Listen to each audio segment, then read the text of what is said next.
जय हिंद प्यारे दोस्तों, आपके अपने पसंदीदा चैनल सॉल्यूशन विथ जस्त्र में बहुत बहुत स्वागत है। चैप्टर सेल कोशिका का पार्ट 2 लेकर आया हूं, जो आपके एग्जाम के लिए बहुत ही महत्वपूर्ण प्रश्नों का संग्रह है।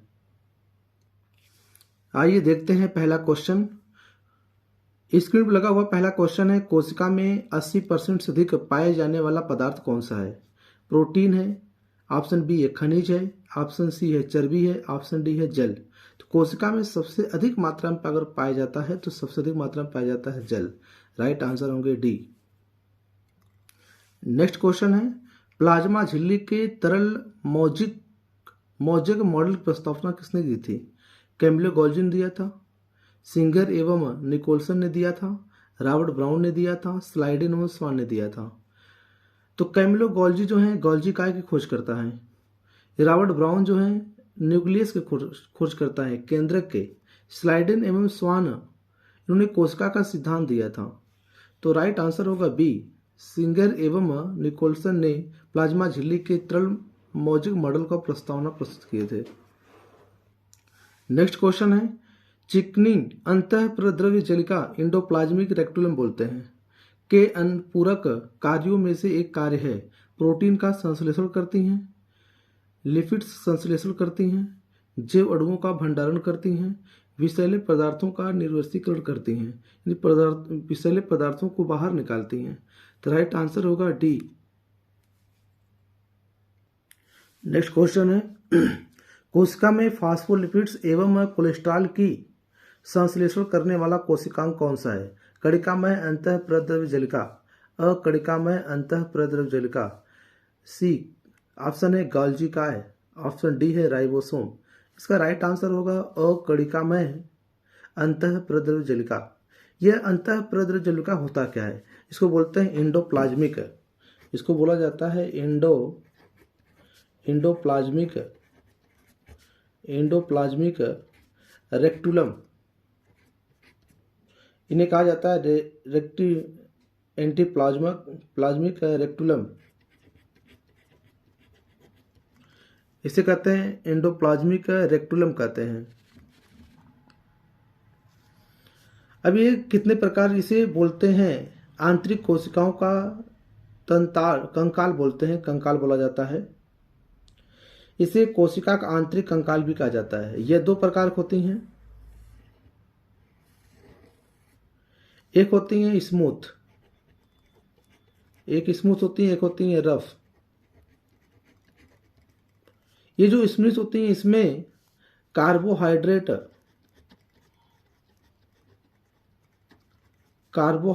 और वसा का निर्माण होता है। जो रफ होती है इसमें राइबोसोम होता है, राइबोसोम बोलते हैं प्रोटीन की फैक्ट्री है। राइबोसोम यानी प्रोटीन का निर्माण करने वाली फैक्ट्री जो है राइबोसोम है। इंडोप्लाज्मिक को आंतरिक कोशिका का कंकाल कहा जाता है। यह दो प्रकार की होती हैं, एक होती है स्मूथ इंडोप्लाज्मिक रेक्टुलम, एक होती है रफ इंडोप्लाज्मिक रेक्टुलम। इसको बोलते हैं अंतःप्रद्रव्य जलिका। जो स्मूथ होता है उसमें कार्बोहाइड्रेट और वसा का निर्माण होता है। जो रफ होता है, खुरदरा होता है, उसमें राइबोसोम होता है, राइबोसोम पाया जाता है, जिसमें प्रोटीन का संश्लेषण करता है या प्रोटीन का निर्माण करता है। कौन? राइबोसोम। राइट आंसर हो जाएगा बी, अकणिकामय अंतःप्रद्रव्य जलिका। नेक्स्ट क्वेश्चन है, मानव शरीर की कोशिकाओं में पाए जाने वाले गुणसूत्र जोड़ों की क्रोमोसोम्स की संख्या कितनी पेयर होती है? तो मानव में 23 जोड़ी गुणसूत्र पाए जाते हैं। मानव में जो है 23 जोड़ी अर्थात 46 गुणसूत्र पाए जाते हैं। 46 गुणसूत्र पाए जाते हैं।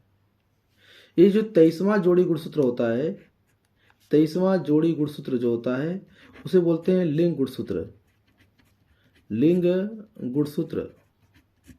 इसे लिंग गुणसूत्र कहा जाता है। जो 22 जोड़ी गुणसूत्र होते हैं, 22वां जोड़ी जो होता है, 22वीं जोड़ी जो गुणसूत्र होता है उसे बोला जाता है ऑटोसोम्स। बोला है मानव शरीर की कोशिकाओं में पाए जाने वाले गुणसूत्रों की जोड़ों की संख्या बताइए। कितने गुणसूत्र जोड़े होते हैं? 23 होते हैं, अर्थात यानी 46 गुणसूत्र होते हैं। नेक्स्ट क्वेश्चन है, निम्न में से किसमें लिंग गुणसूत्र नहीं होता है? बंदर है, तितली है, चीता है, छिपकली है। राइट आंसर होगा छिपकली, क्योंकि छिपकली में लिंग गुणसूत्र का निर्धारण पर्यावरणीय ताप के द्वारा होता है। इसमें जो होता है पर्यावरणीय ताप के द्वारा होता है, पर्यावरणीय ताप के द्वारा होता है, ताप से होता है। इसमें लिंग गुणसूत्र निर्धारण जो है पर्यावरणीय ताप के द्वारा होता है। कह सकते हैं छिपकली के अनेक प्रजातियों सहित अनेक सरीसृपों में लिंग गुणसूत्र का निर्धारण नहीं होता है, में लिंग गुणसूत्र नहीं होते हैं, अर्थात इनका लिंग गुणसूत्र का निर्धारण जो होता है पर्यावरणीय ताप से होता है। राइट आंसर हो जाएगा डी। नेक्स्ट क्वेश्चन है, हमारे तंत्र में अधिकतम एटीपी अणुओं को उत्पन्न करने वाला पद कौन सा है? ग्लूकोज का अपघटन है, अंतिम श्वसन श्रृंखला है, क्रेब्स चक्र है, जल अपघटन है। राइट आंसर होगा सी, क्रेब्स चक्र होगा, क्योंकि क्रेब्स चक्र की खोज किसने किया था? हैंस क्रेब्स ने किया था। इनकी खोज किए थे हैंस क्रेब्स ने 1937 में इसकी खोज किया था, क्रेब्स चक्र। यह चक्र कोशिका के माइटोकॉन्ड्रिया में होती है। यह जो क्रेब्स चक्र होता है यह माइटोकॉन्ड्रिया में होती है। यह चक्र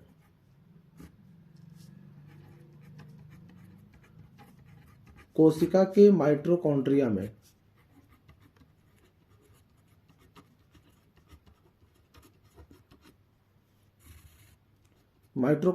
होती हैं, में संपन्न होती हैं। क्रेब्स चक्र के खोजकर्ता हैं हैंस क्रेब्स, 1937 में किए थे। यह चक्र कोशिका के माइटोकॉन्ड्रिया में संपन्न होती हैं।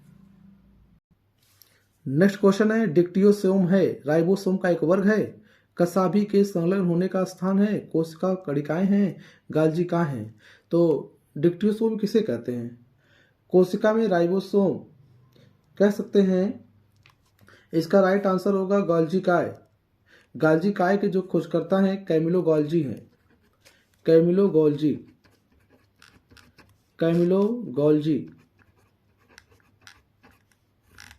गाल्जिकाए के खोजकर्ता हैं कैमिलो गॉल्जी।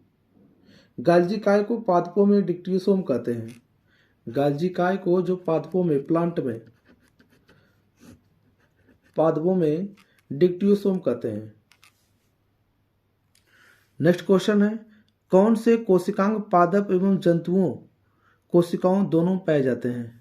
माइटोकॉन्ड्रिया एवं राइबोसोम ऑप्शन ए है, ऑप्शन बी है तारकाय एवं राइबोसोम, ऑप्शन सी हरित लवक एवं माइटोकॉन्ड्रिया, ऑप्शन डी है कोशिका भित्ति एवं कोशिका कला। तो बोला है कोशिकांग पादप एवं जंतुओं कोशिका दोनों पाए जाने वाले हैं, तो माइटोकॉन्ड्रिया एवं राइबोसोम में ये दोनों पाए जाते हैं। नेक्स्ट क्वेश्चन है, न्यूक्लियस के बाहर डीएनए कहाँ मिलता है? राइबोसोम में, माइटोकॉन्ड्रिया में, अंतःप्रेद्रव्य जलिका एंडोप्लाज्मिक रेटिकुलम में, गोल्जी में। तो राइट आंसर होंगे इसके माइटोकॉन्ड्रिया में, क्योंकि माइटोकॉन्ड्रिया व हरित लवक में स्वयं का डीएनए व 70 राइबोसोम होते हैं। माइटोकॉन्ड्रिया को ऊर्जा का पावर हाउस कहते हैं। राइबोसोम में प्रोटीन का निर्माण होता है, प्रोटीन की फैक्ट्री राइबोसोम है। अंतःप्रेद्रव्य जलिका इसमें दो होते हैं। यह आंतरिक कोशिका की आंतरिक दीवार कहलाती है अंतःप्रेद्रव्य जलिका। इसमें दो होते हैं, एक होता है स्मूथ, एक होता है रफ। दो एंडोप्लाज्मिक रेटिकुलम पाए जाते हैं। गाल्जिकाए के खोज करता है कैमिलो गॉल्जी। नेक्स्ट क्वेश्चन है, मानव शरीर में उपस्थित निम्नलिखित कोशिकाओं में से किसमें माइटोकॉन्ड्रिया नहीं पाया जाता है? यह होता है, राइट आंसर होगा लाल रुधिर कणिकाएं, यानी लाल रुधिर कोशिकाओं में आरबीसी सेल। इसमें माइटोकॉन्ड्रिया और केंद्रक नहीं पाया जाता है। इसमें माइटोकॉन्ड्रिया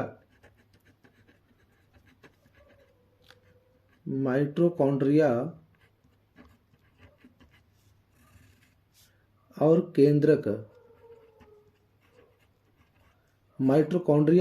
नहीं पाया जाता है। जबकि अपवाद स्वरूप देखा जाए ऊंट और लामा में अपवाद स्वरूप है, ये अपवाद स्वरूप है।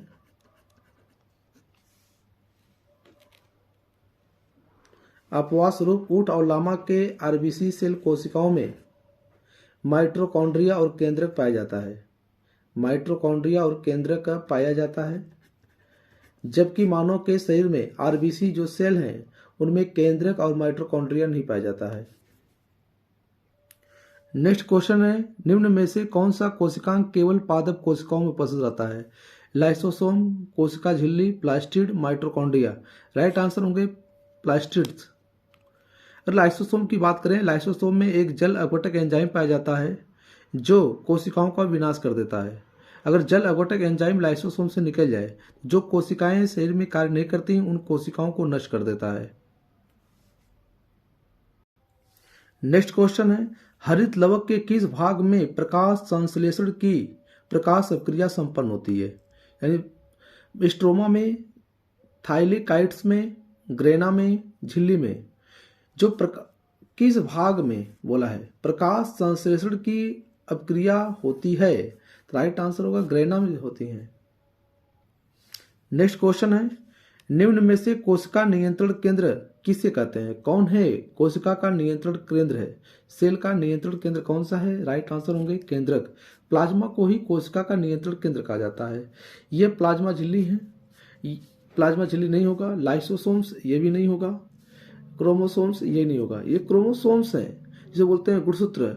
इसमें गुणसूत्र ऑटोसोम्स पाए जाते हैं जो आनुवंशिक गुणों पर आधारित है। लाइसोसोम्स इसे आत्महत्या की थैली कहा जाता है। राइट आंसर होगा निम्न में से कोशिका का नियंत्रण केंद्र कौन बनेगा? राइट आंसर होंगे केंद्रक, न्यूक्लियस। नेक्स्ट क्वेश्चन है, निम्नलिखित में से किन कोशिकाओं में केंद्रक नहीं पाया जाता है? तो केंद्रक नहीं पाया जाता आरबीसी सेल में। राइट आंसर होगा सी, लाल रक्त कणिकाओं यानी लाल उजरी कोशिकाओं में जो होती हैं इसमें केंद्रक नहीं पाया जाता है, जबकि ऊंट और लामा के आरबीसी में केंद्रक पाया जाता है, माइटोकॉन्ड्रिया पाया जाता है। जिसमें लाल रक्त कोशिका में माइटोकॉन्ड्रिया और केंद्रक नहीं पाए जाते हैं। यह मोनोसाइट क्या है? यह सबसे बड़ी डब्ल्यूबीसी होती है। सबसे बड़ी बीमाणु अगर माना जाए, सबसे बड़ी डब्ल्यूबीसी कौन है? मोनोसाइट है। ये जो हमारे शरीर में कवक, जीवाणु, वायरस होते हैं, मरने के बाद जो मर जाते हैं उनको मोनोसाइट उनका भक्षण करता है, मोनोसाइट उनको खा जाता है। प्लेटलेट्स के काम क्या होते हैं? ये हमारे शरीर में रक्त का थक्का जमाने का कार्य करते हैं प्लेटलेट्स। जय हिंद दोस्तों।